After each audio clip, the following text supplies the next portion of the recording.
جب تک ہم نے عقیدے کو صحیح نہیں کیا اور اس کے بعد اپنے عمل کو نبی کریم صلی اللہ علیہ وسلم کی سنت کے مطابق نہیں بنایا تو جان لیجئے کہ ہمارے اعمال اللہ کے یہاں قبول نہیں ہوں گے. اور جب اعمال قبول نہیں ہوں گے، میں سنت کی اہمیت بھی بتانا چاہتا ہوں. کوئی بھی عمل جب تک آپ کی سنت کے مطابق نہیں ہوگا، قرآن نے 2 ہی شرطیں رکھی نا، ایمان اور عمل صالح. ایمان یعنی عقیدہ توحید.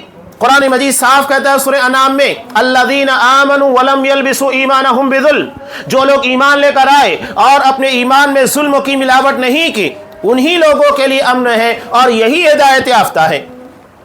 اس آیت کے نازل ہونے کے بعد حضرت عبداللہ ابن مسعود رضی اللہ تعالیٰ عنہ کہتے ہیں، جیسا کہ بخاری کی روایت کتاب تفسیر میں، اصحاب کرام کو اس بارے میں بڑی فکر لاحق ہوئی. کہا کہ اللہ کے رسول اینا لم یظلم نفسا، اللہ کے رسول ہم میں کہا کون شخص ہے جو اپنے آپ کے پاس ظلم نہیں کرتا، جبکہ قرآن نے کہا کہ ایمان لانے کے بعد ظلم نہیں ہونا چاہیے، انہی لوگوں کے لیے امن اور ہدایت ہوگی.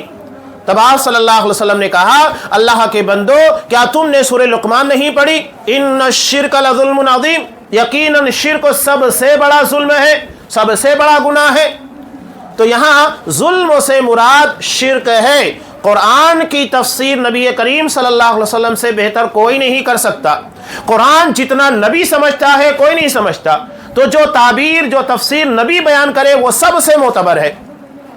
تو یہاں ظلم سے مراد شرک ہے، یعنی ایمان کو پیور رکھنا چاہیے، اس میں شرک کی آمیزش اور ملاوٹ نہیں ہونا چاہیے. اللہ کو ایمان پیور چاہیے، یہ نہیں کہ آپ اللہ کو بھی مانیں غیر اللہ کو بھی مانیں، آپ اللہ کی بھی عبادت کریں غیر اللہ کی بھی عبادت کریں. اللہ تبارک و تعالیٰ کو اس طرح کا ہرجائی پن قطن گوارا نہیں ہے. وہ خالص اپنی عبادت چاہتا ہے. وہ صاف کہتا ہے کہ من اشرک فیہ معی غیری ترکتہ وشرکا، اگر کسی نے کسی عمل کے اندر شرک کیا، میرے علاوہ کسی اور کو شامل کر لیا، تو اس کے سارے عمل کو چھوڑ دیتا ہوں، مجھے کوئی ضرورت نہیں ہے ایسے عمل کی. نبی کریم صلی اللہ علیہ وسلم کی سنت کی اہمیت جو عمل صالح کہلاتی ہے. عمل کب صالح ہوگا، کب بیٹر ہوگا؟ جب وہ نبی کی سنت کے مطابق ہو. اب ایک آسان مثال میں آپ کو دے رہا ہوں. حضرت ابو بردہ بن نیار رضی اللہ تعالیٰ، یہ نہیں مطلب ہے کہ آپ بہت اچھی نیت سے کام کر رہے ہیں تو نیت کو دیکھ کر معاملہ طے کر دیا جائے گا. نیت بنیاد ہے، صحیح ہے، آپ کی نیت اچھی ہونی چاہیے خالص اللہ کے لیے. یہ بھی عقیدے سے ہی تعلق رکھتی ہے کہ آپ صرف اللہ کی رضا کے لیے کام کریں. قرآن نے کتنی پیاری بات کہی سورہ بنی اسرائیل میں، وَمَنْ أَرَادَ الْآخِرَةَ، جو ارادہ کرے آخرت کا، یعنی ہم جو اعمال کر رہے ہیں اس کا ارادہ آخرت کا ہو، دنیا کمانے کا نہیں. اگر ہم نماز پڑھتے ہیں اس بنیاد کے پر کہ نماز پڑھنے کے بعد ہماری تجارت میں برکت ہونے والی ہے، یا ہمیں اور بھی کوئی دنیا کا فائدہ حاصل ہونے والا ہے، یا قربانی کر رہے ہیں، کوئی اور عمل کر رہے ہیں، روزہ رکھ رہے ہیں جس کی بنیاد کے پر دنیا کا فائدہ چاہتے ہیں، اس کا مطلب یہ ہے کہ ہمارا ارادہ آخرت کا نہیں ہے. ہم اپنی نیتوں کے اندر کھوٹ پیدا کیے ہوئے ہیں. عبادت صرف اللہ کی رضا کے لیے ہونی چاہیے، یہ نیتوں کا اخلاص ہے. وَمَنْ أَرَادَ الْآخِرَةَ وَسَعَى لَهَا سَعْيَهَا، اور اس کے لیے جیسی کوشش کرنا چاہیے کوشش کرے. یہ کوششیں رمضان المبارک کے روزے، قیام اللیل، تراویح کا ادا کرنا، اس کے علاوہ ابھی تاکراتیں آنے والی ہے، اخیر عشرہ آنے والا جو رمضان المبارک کا بالکل پیک کا حصہ ہوتا ہے، اس میں سب سے زیادہ عبادت کرنی چاہیے. اسی کے اندر اعتکاف ہے، اسی میں شب قدر کی تلاش کی جاتی ہے جو کہ 1000 مہینوں کی عبادت سے بہتر ہے. 83 سال سے زیادہ کا وقت ہوتا ہے. سوچئے زندگی میں ایک موقع اگر اللہ نے عنایت کر دیا، اللہ نے قبول کر لیا، تو 83 سال کی عبادت سے بہتر وہ رات ہمارے لیے بن جائے گی. اور کتنی راتیں اللہ نے ہم کو عطا کی. آج اگر ہماری عمر 40 سال 50 سال 60 سال کی ہے، سوچئے کہ ہماری زندگی کے اندر کتنی راتیں آ چکی ہیں. یہ بہت بڑی خوش نصیبی اللہ تبارک و تعالیٰ کی طرف سے، لہذا اسے ضائع مت کیجیے گا. تاک راتوں کی عبادتیں، یہ راتیں عبادت کی ہوتی ہیں، جاگنے کی نہیں ہوتی ہے، بلکہ جاگ کر عبادت کرنے کی ہوتی ہے. یہ نہیں کہ آپ راتوں کے اندر ادھر ادھر گٹر مستی کریں، گھومیں پھریں، زیادہ سے زیادہ وقت آپ ضائع کریں فضول باتوں کے اندر، اب آپس کی گپ شپ کے اندر نہیں. یہ جیسے ہی مغرب کا وقت ہوتا ہے افطار، وہاں سے لے کر فجر تک کا مرحلہ ہے. یہ مت سمجھیے گا کہ رات کے 12 کے بعد وہ رات شروع ہوتی ہے. بلکہ مغرب کے وقت تو عید شروع ہو جاتی ہے، تبھی سے ہمیں جد و جہد کرنا ہے۔ جو توفیق اللہ دے زیادہ سے زیادہ کوشش کرے، بلکہ آپ صلی اللہ علیہ وسلم رمضان المبارک میں ہوا سے کہیں زیادہ رفتار کے ساتھ عبادت کرنے، اللہ کی راہ میں مال خرچ کرنے، صدقہ و خیرات ہر نیک عمل کے اندر آگے بڑھ جاتے تھے۔ تو یہ پیک کا مرحلہ ہوتا ہے، اعتکاف اور دیگر ساری عبادتوں کے ذریعے کوشش کرنا چاہیے۔ قرآن وہی کہہ رہا ہے وَسَعَى لَهَا سَعْيَهَا، اور اس کے لیے ویسی کوشش کرے جیسا کہ ہونا چاہیے۔ وَهُوَ مُؤْمِن، اور وہ مومن ہو، یعنی اس کا ایمان، اس کا عقیدہ صحیح ہو۔ یہاں ایمان کو اہمیت دی جا رہی ہے، بغیر ایمان اور عقیدے کے صحیح ہونے کے ہماری کوششیں، ہماری نیتیں اللہ کے ہاں قبول نہیں ہوگی۔ وہ حدیث دیکھیے جسے امام ابو داؤد رحمۃ اللہ علیہ نے روایت کیا، حضرت ابو بردہ بن نیار رضی اللہ تعالیٰ عنہ کے بارے میں، انہوں نے اپنی بکری کو ذبح کیا تھا عید کی نماز ادا کرنے سے پہلے۔ آپ صلی اللہ علیہ وسلم نماز عید کے لیے نکلے تو دیکھا کہ انہوں نے اپنی بکری کو ذبح کر دیا ہے اور اس کے گوشت کو تقسیم کر رہے ہیں۔ نیت بہت اچھی تھی۔ کہا کہ اللہ کے رسول صلی اللہ علیہ وسلم نے کہ یہ کیا ہے؟ تو کہا کہ اللہ کے رسول، میرے پڑوس میں رہنے والے لوگ غریب ہیں اور آج عید کا موقع ہے، عید الاضحیٰ ہے، تو میں نے چاہا کہ جلد سے جلد ان کو گوشت مل جائے، اس لیے میں نے اپنی بکری کو جلد سے جلد ذبح کر دیا۔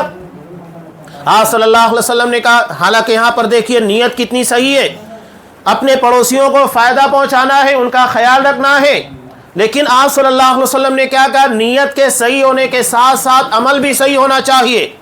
کہا کہ تِلْكَ شَأْتُ لَحْمٍ، یہ صرف گوشت والی بکری ہے، قربانی نہیں ہے، بلکہ قربانی وہ ہے جس نے ہمارے ساتھ نماز ادا کی، نماز ادا کرنے کے بعد قربانی کی، یعنی نماز کے بعد قربانی کا موقع ہے، نہ کہ اس کے پہلے ہے۔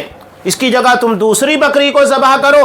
چنانچہ انہوں نے دوسری بکری لا کر نماز ادا کرنے کے بعد ذبح کی۔ آپ صلی اللہ علیہ وسلم نے اس قربانی کو رد کر دیا جو آپ صلی اللہ علیہ وسلم کے طریقے کے مطابق نہیں تھی۔ بتانے کا مقصد یہ ہے کہ عمل اسی وقت اللہ کے ہاں صالح ہوگا جب وہ آپ صلی اللہ علیہ وسلم کی سنت کے مطابق ہو۔ اب وہ آیت جو میں نے آپ کے سامنے پیش کی تھی، قرآن نے جس کے بارے میں کیا کہا؟ الباقیات الصالحات، ایسے اعمال جو باقی رہنے والے ہیں، نیک ہیں، یہ آخرت میں امید کے اعتبار سے، اجر کے اعتبار سے بہت بہتر ہے۔ سورہ کہف میں اللہ نے انہی چیزوں کا یہاں پر تذکرہ کیا۔ بنیاد آپ کو عقیدہ توحید سے ملے گی، اور اس کے بعد اللہ نے مال کا تذکرہ کیا، اس لیے کہ اس سے پہلے مال کا تذکرہ تھا کہ اللہ نے ایک شخص کو دنیا کی بڑی نعمتیں عطا کی تھی، باغ عطا کیے تھے، کھجوروں کے، انگوروں کے باغات عطا کیے تھے، لیکن وہ اللہ پر اور آخرت کے دن پر ایمان نہیں رکھتا تھا۔ نتیجہ یہ ہوا کہ اللہ نے اس کے پورے باغ کو تباہ برباد کر دیا، جبکہ اس کا نیک اور مومن ساتھی اسے سمجھا رہا تھا، لیکن وہ مانا نہیں۔ آخرکار اللہ کی طرف سے عذاب آیا، ساری چیزیں تہس نہس ہو گئی، یعنی دنیا بھی تباہ ہو گئی، آخرت بھی برباد ہو گئی۔ تو ہمیں عقیدے کے ساتھ اپنے مال کے پر توجہ دینا ہے۔ ٹھیک ہے، قرآن نے تذکرہ کیا المال والبنون، دو چیزیں ہیں، مال جس کے ذریعے ہماری دنیا چلتی ہے، اولاد جو ہمارے مرنے کے بعد ہماری نیک نامی، ہماری نسل کے جاری ہونے کا ذریعہ ہوتی ہے۔ یعنی سب اگر دیکھا جائے تو دنیا کی حد تک ہے۔ مال جب تک زندہ ہے ہم کو فائدہ دے رہا ہے، مرنے کے بعد سارا مال ہم کو چھوڑ کر جانا ہے۔ اور اس کے بعد اولاد جو ہمارے مر جانے کے بعد بھی ہماری نسل کے جاری ہونے کا ذریعہ ہوتی ہے۔ لیکن قرآن مجید نے کیا کہا؟ والباقیات الصالحات، باقی رہنے والے نیک اعمال جو ہم کوششیں کر رہے ہیں رمضان المبارک میں، قرآن مجید کی تلاوت، رمضان المبارک کے روزے، یہ ساری نیکیاں اور خوبیاں، لیکن کب؟ جب یہ ایمان اور نبی کی سنت کے مطابق ہو، عقیدہ توحید اور نبی کی اتباع کے بعد یہ ساری چیزیں عمل صالح ہوگی، باقیات الصالحات ہوگی، یعنی وہ چیزیں جو باقی رہیں گی اور آخرت میں کام آنے والی ہے۔ قرآن نے کیا کہا؟ والباقیات الصالحات، وہ نیکیاں کب ہوگی؟ جب ہمارا ایمان اور ہمارا عقیدہ صحیح ہو، اس لیے کہ اس کے بغیر اللہ کے ہاں کوئی عمل قبول نہیں۔ جب تک نبی کی سنت کے مطابق نہیں ہوگا اللہ کے ہاں اسے مقبولیت ملنے والی نہیں۔ ان کے بعد ہی ہمارا عمل دراصل باقی رہنے والا ہے، قبول ہوگا اور آخرت کے دن ہم کو کام آنے والا ہے۔ تو قرآن نے کیا کہا؟ باقیات الصالحات، ہمیں اس کے پر توجہ دینا ہے۔ مال اور اولاد صرف دنیا کی حد تک ہے، لیکن ہم اسی مال کو اپنی آخرت کی تعمیر کا ذریعہ بنا سکتے ہیں اگر ہم زکوٰۃ صدقات اللہ کی راہ میں خرچ کریں، رشتہ داروں کے پر، ضرورت مندوں کے پر خرچ کریں، اپنی اولاد کی نیک تربیت، یہ ہماری دنیا کی نیک نامی کے ساتھ ساتھ ہمارے مرنے کے بعد ہمارے لیے صدقہ جاریہ ہوگی، یہ ہماری آخرت کو تعمیر کرنے کا ذریعہ بنے گی۔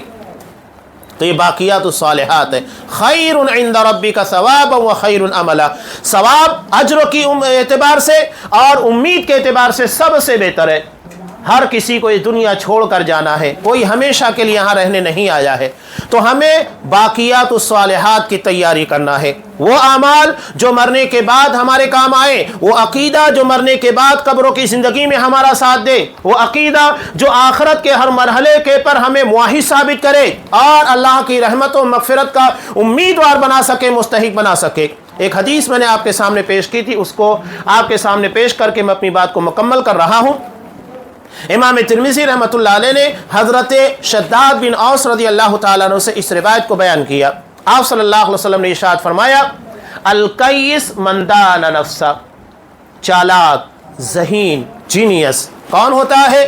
من دان نفسہ، جو اپنے آپ کا جائزہ لے، اپنے آپ کو کیلکولیٹ کرے، میں کتنی نیکی کماتا ہوں، کتنی برائیاں کما رہا ہوں۔ جس طرح ہم کاروبار کرنے یا کہیں پر جاب سروس کرنے کے بعد دیکھتے ہیں کہ ہم نے مہینے میں کتنا کمایا، کتنا گوایا، ہم اپنی سروس کی بنیاد کے پر طے کرتے ہیں، پیمنٹ کی بنیاد پر ہمیں کتنا ملتا ہے، کتنا خرچ کرنا ہے، کتنا بچانا ہے۔ یہ تو دنیا ہے۔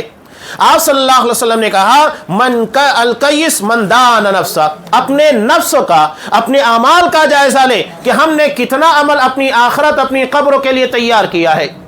وہ باقیات الصالحات ہے کہ نہیں؟ وہ باقی رہیں گے کہ نہیں؟ وہ اعمال اللہ کے ہاں قبول ہوئے کہ نہیں؟ وہ ہماری قبر کی زندگی کے اندر، آخرت کی زندگی کے اندر کام آئیں گے کہ نہیں؟ ہمیں جہنم سے نجات دلائیں گے کہ نہیں؟ یہ ہمیں اس بارے میں توجہ دینا ہے۔ والعاجز من اتبع نفسہ ہوا، اور عاجز، نکما، کام چور کون ہے؟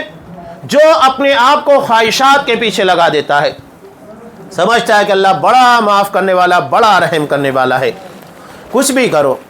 تو اللہ تبارک و تعالیٰ اگر رحمان ہے، بڑا رحم کرنے والا، بڑا بخشنے والا، اس کے ساتھ ساتھ جبار بھی ہے نا، قہار بھی ہے، سزا دینے والا بھی ہے، تو ہمیں اللہ کے غضب سے بھی ڈرنا چاہیے۔ والعاجز من اتبع نفسہ ہوا وتمنى علی اللہ، اور اللہ سے بڑی بڑی امیدیں وابستہ کریں۔